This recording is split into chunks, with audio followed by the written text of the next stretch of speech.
JetBlue 1191, you have an emergency? Negative at this time. We did have a customer disturbance. We're about to discover if this pilot is having a massive overreaction or not based on a customer disturbance. And there are a few different levels of customer disturbances that you can have. These are the four main categories where we normally group them together, and I wasn't going to share this because I didn't know if it was information that we're supposed to keep private, but I saw it on the internet, so I figured it would be okay to post. Here's the circumstances that led up to this entire thing. Check this out. New York, JetBlue 1191. Go ahead. Due to customer disturbance, we'll be returning to Boston, requesting diversion to Boston. JetBlue 1191, you're diverting to Boston? Affirmative, requesting direct Boston, or back to Boston. JetBlue 1191, you have an emergency? Negative at this time. We did have a customer disturbance. A customer disturbance, JetBlue 1191. Roger, descend and maintain, flight level 300, I'll have your turn shortly. Alright, 300, JetBlue 1191. JetBlue 1191, descend and maintain, I'm in the altitude, maintain flight level 310. 310, JetBlue 1191.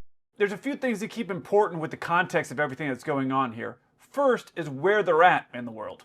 At this time when they're making the call, they're just a little bit west of New York City. So that puts them over here in this region. They're requesting to go back here to Boston, which is where they actually departed from. Next is the disturbance level. If you have a situation like a level 4 disturbance where someone's trying to actually breach on the flight deck, then you need to land at your nearest suitable airport. You're going to have a bunch of those nearby if you're right outside of JFK. So at this point, since they're saying they want to go back to Boston, I'm going to assume that number 4 isn't applicable, because I wouldn't call that a disturbance and I'd be trying to land as soon as possible. Now, as a normal passenger on a normal airline, a number 4 wouldn't concern me as much as it would have 20 years ago, because now, since 9/11, most guys are sitting around on these flights just like waiting for this opportunity for someone to try to run up and breach the flight deck door. There have been instances in the past where people have been drunk or on drugs or who knows what, and they've been up there trying to bang on the door, and it's just like game on. Like everybody is just like loaded and ready for this. Anybody that's since 9/11, everybody's just locked and loaded and ready for that opportunity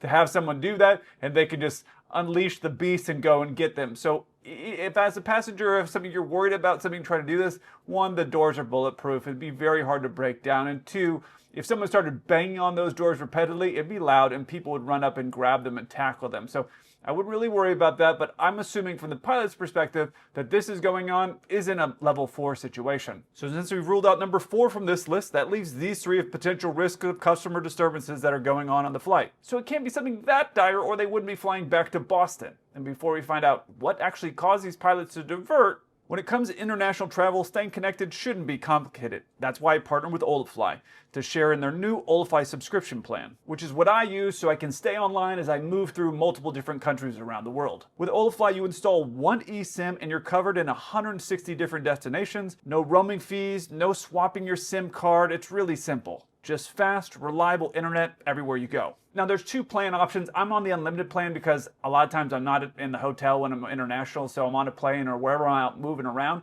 For me, being able to have the unlimited plan is the best. But they also have this light plan, which is 25 gigabytes. So if you just really need to make a few calls, handle some emails, and just do light work and you're not needing that much data, there's also that option. There is no contract for these. They renew monthly, which means you can cancel at any time. The Olafly plans are made for anyone always on the move, not just pilot and cabin crew, but people that like to work remotely or students that are backpacking between countries in Europe or happen to be working remotely in Asia. These Olafly plans allow you to keep sending messages back to your family so they all know that you're safe, as well as take photos and send those to your friends so they can know just how much cooler you are than they are. If you're planning a trip soon, check out the link in the description. They gave me this code on the screen, which gives you actually 10% off your monthly plan, and even more if you do an annual subscription.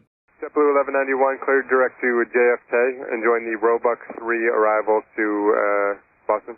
Alright, direct to Kennedy, Robux 3, JetBlue 1191. JetBlue 1191, I just have some questions. Is the cockpit secure right now? Hey, from cockpit secure, we had a customer vape in the lab, and smoking marijuana in the lab. We'd like it to turn to Boston. JetBlue 1191, roger. And New York, JetBlue 1191, we'd like to burn some fuel to get a lower altitude. That'd be appreciated. JetBlue 1191, send to maintain flight level 290. 290, JetBlue 1191. JetBlue 1191, clear direct to News and descend to maintain flight level 230, slowest I can go for you. Alright, that sounds good. Direct News 230, JetBlue 1191.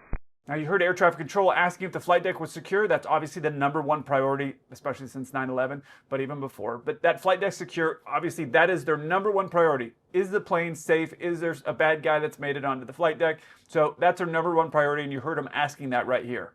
JetBlue 1191, I just have some questions. Is the cockpit secure right now?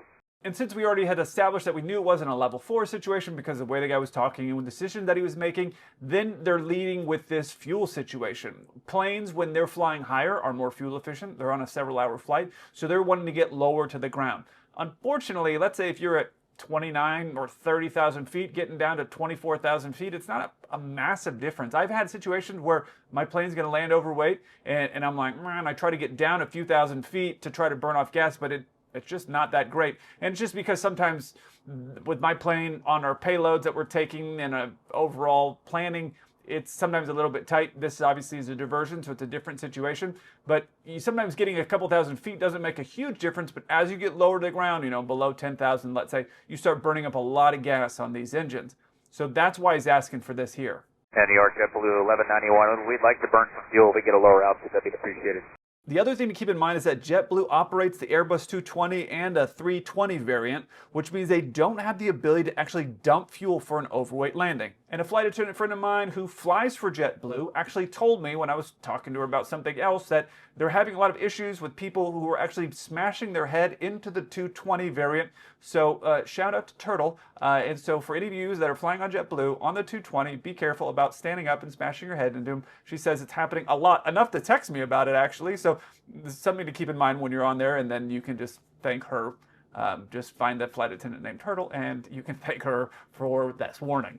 So the pilots, when they're talking to air traffic control, they've determined that somebody has smoked in the flight deck, and that's warranted them leaving New York and heading back to Boston, taking an overweight landing, all in order to get them off the plane. And that's not even the biggest part of this video. And the other thing to keep in mind here is that pilots can't unilaterally, meaning on their own, we can't decide, hey, this is what we're going to decide to do. No, when we make a big decision like this, we have to go to our dispatcher, and our dispatcher will then coordinate with the management, usually operations. We call it ops. So the pilots would use the sat phone, call the dispatcher, tell them, hey, we got a passenger that's smoking weed somewhere in the plane. I'm about to tell you where in just a second. And then this is what we want to do. They're going to bring in operations. We're going to get onto a conference call, essentially, off of the sat phone, and together we're going to decide what we want to do. What will happen is the operations people will say, here's our 2 cents on what we want to do. These are the different airports that you can go to, and then they're going to leave it up to the pilots to make their decision. Now, this isn't a life and death situation where you're going to do this in. If your life or death, your plane's on fire or something like that, all bets are off. You don't have to talk to dispatch. But on something like this where you're creating a diversion because of something going on, you're going to need to make those calls. If that guy was trying to breach the flight deck door, and I'm just assuming that it's a guy, it could be a girl that's doing it, but if that guy's trying to breach the flight deck door, that you don't have to go like, hey, we got someone like kicking this door in, can we go back to Boston? No. But in this situation, somebody smoking weed, they're going to need permission to do that. Operations are going to give them their input, and then they're going to leave it up to the pilots to make the decision. Part of my logic behind that is that they don't want to tell you what to do in case what they tell you to do ends up not being the right decision. They want to give you their input, but at the end of the day, it's the pilots flying. They're going to make the final decision. If they say, hey, we believe for the safety of flight, this is the best choice, then that's what we're going to go do. I'll let you look at this list and you can tell me on a flight what level you think weed smoking would fit in for safety of flight. And don't get me wrong, I'm all for following the rules and following the laws, and I'm not saying that it's acceptable for people to smoke weed or cigarettes on an airplane. And I've never smoked weed in my entire life or done any drugs like that, partially because I get kind of hyper fixated on something. So if it's something that I really want to do, I'll get really, really focused on that. And so I always had the concern that I would do something like smoke weed, really, really like it, get hyper fixated on it, and that would be what I would be doing all the time. And I know people make the argument like, oh, smoking weed, so-and-so who's super successful smokes weed. And that's true, but I can take you to Portland or Los Angeles and show you a lot more people that are not doing well on drugs than you can show me people who are doing well on drugs. So that was my decision. So I've never done it. So I'm not trying to justify that it's okay for this guy smoking weed on the plane. But my course of action would probably not to be take my jet, turn it around, and fly back the other direction from which I just came from. I would have a different plan, but this is what they do. Just to confirm, we'll be planning an overweight landing. We'll declare the emergency at this time. JetBlue 1191, did you say you are going to be an overweight landing? Hey, firm, just ran the numbers, planning an overweight landing, JetBlue 1191. JetBlue 1191, roger, and under, you are declaring at this time. Hey, firm, got the info for you right here. JetBlue 1191, clear direct Provy, and go ahead with the information. All right, direct Provy, JetBlue 1191, 208 souls on board, fuel remaining 28.1. JetBlue 1191, but the nature, is it just the overweight landing? For JetBlue 1191, yeah, we had a security issue on with a passenger, mostly a disturbance. They were smoking marijuana. Our crew inhaled it, and now we're overweight landing. So that's the main reason for the emergency. Their plan was to declare an emergency over this whole situation. Now, I think it's important for any of you that are planning to be pilots, this declaring an emergency isn't what we do anymore. There's either pan-pan, which is not life-threatening, or there's Mayday, which is life-threatening. Those are the two categories that you can declare an emergency, as the way they used to say it, and things are always changing in aviation. I don't know why, but those are the two categories that you can fall in. The declaring emergency, that apparently used to be the way to do it, not the way you do it anymore. And what I'm getting from what he's saying here is that the main reason they're doing it is because they're overweight landing. And now we're overweight landing. So that's the main reason for the emergency. I don't know the rules for JetBlue, and I've never flown for them or an Airbus, but when you do an overweight landing at some airlines, it's not something where you need to declare pan-pan or a Mayday for that situation. Some airlines will have it written that they'll leave it to the captain for discretionary if in the event of safety, or they think safety of flight it'd be better to do an overweight landing. You're allowed to do an overweight landing, and in doing so, you need to basically write it in the logbook. The mechanics will do an overweight landing check where they'll check things like flaps and I don't know, whatever the wizardry stuff that the mechanics do for our planes to keep them safe and flying. But not always do you have to declare a situation or let air traffic control know that this is going to be a situation like what they're doing here. I don't know with Airbus and I don't know about JetBlue, but I'm just letting you know, in some airlines, you're allowed to take an overweight landing if you deem that for the safety of flight, that's the best choice, just so you know. And you can hear air traffic control confirming that they're declaring this emergency for the overweight landing. JetBlue 1191, but the nature, is it just the overweight landing? At this point in the audio, you can't really tell where this guy's smoking weed, and I was really curious, so I looked it up. He was sitting in row 1. So my guess is that he went to the bathroom right next to his seat, up in the front, which usually borders the flight deck. You have the bathroom wall, and it shares a wall with the back of the flight deck. So my guess is that he was smoking in that room. Now, he's saying, the pilot that's talking is saying that the crew inhaled the weed. I'm guessing they smelt the weed, unless they were in that bathroom with him and the guy was smoking so much inside the bathroom and the crew member went in there and joined them and closed the door. My guess is they weren't inhaling that weed. There is so much airflow that are moving around these planes, which is why during COVID people were saying like, hey, why do we need to wear masks? There's tons of filters, tons of air moving, because outside the jet, these jet engines are constantly pumping air into the plane, and that's how you're keeping your plane pressurized. And the planes are always leaking, so there's always got to be new air pumped in, and the plane is on purpose releasing air, so that's how you're able to change your altitudes while keeping the pressurization working out okay. Now, like I said, never smoked weed, but I did have a lot of friends in college that did smoke a lot of weed in the house that I lived in, which might explain why maybe I wasn't so great in school, even though I wasn't great in high school either. But the point is that I was around people that smoked weed and that they were in the house, and I never ever got high. I would be they'd be in the living room smoking weed, and it didn't really affect me. And I can assure you that the airflow in this crappy little house that I lived in college has nothing like the airflow that's going through these planes. There is tons of air being pumped in there, and we were in a small house that did not have tons of air being pumped in there. So I never got high or never experienced that. Now, these pilots maybe have a totally different background and life experience than I had, but they're making this decision to declare an emergency and divert. Totally up to them. One thing you should know that I learned from watching my friends and a lot of movies is that weed can make you very hungry, which is why you'll see it sometimes given to people who are getting cancer treatments that have lost their appetite. So weed people typically, or people who smoke a lot of weed, typically will eat a lot. They call it the munchies. Now, if I were flying the plane, one of the things that I would do is not only not let him get any snacks, but I would give double snacks to the people around him just as like a punishment. But that's just me because I'm a little bit petty. This is what these pilots decide to do. Approach JetBlue, JetBlue 1191 around a 14.8 for 5000 descending on the Roebuck arrival, 22 left. 91 box, approach to those dealers, not current, expect ILS. Runway 22 left, approach, tower advises if you'd like the longer runway 15 right, that is available, and expect a light trap in the descent. Roger, we'll get back to you about 15 right. Stand by. All right, appreciate 15 right. We'd like to take 15 right for JetBlue 1191. 1191, roger that. President for now, vectors ILS, runway 15 right approach. And when you get a moment, sir, I know you got a couple things going on. Need the seat number or seat assignment for the person in question, your gate number, and fuel and tolls on board.